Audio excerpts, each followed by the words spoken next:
ইটালিতে বসবাসরত ব্রাহ্মণবাড়িয়াবাসীদের অন্যতম সামাজিক সংগঠন ব্রাহ্মণবাড়িয়া জেলা সমিতি ইটালির আংশিক কমিটি ঘোষণা করা হয়েছে। একই সঙ্গে পূর্ণাঙ্গ কমিটি গঠনের লক্ষ্যে এক মতবিনিময় সভা অনুষ্ঠিত হয়েছে।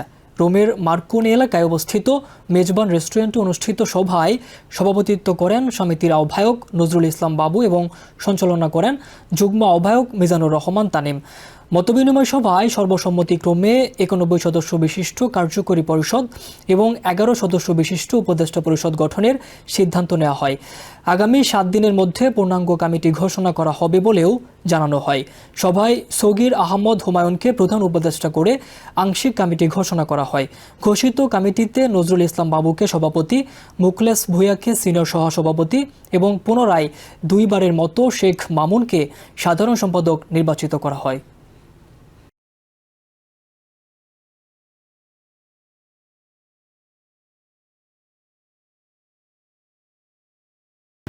ব্রাহ্মণবাড়িয়া জেলার সম্মানিত মুরব্বিয়ানরা আমাকে দ্বিতীয়বারের মতো পুনরায় সাধারণ সম্পাদক পদে নির্বাচিত করেছেন। আমি মুরব্বীদেরকে অতীত সম্মান করেছি, এখনও সম্মান করি। তাদের এই দায়িত্ব আমি সততার সাথে, নিষ্ঠার সাথে আমি এই দায়িত্ব পালন করব এবং বাংলাদেশ থেকে যারা ইটালিতে প্রবাসী আসতেছে তাদের সুখে দুঃখে, তাদের আপদে বিপদে আমি পাশে থাকবো ইনশাল্লাহ। নিউ ইয়র্ক থেকে সম্প্রচারিত TVN 24 টেলিভিশন বিশ্বজুড়ে বাঙালির কণ্ঠস্বর।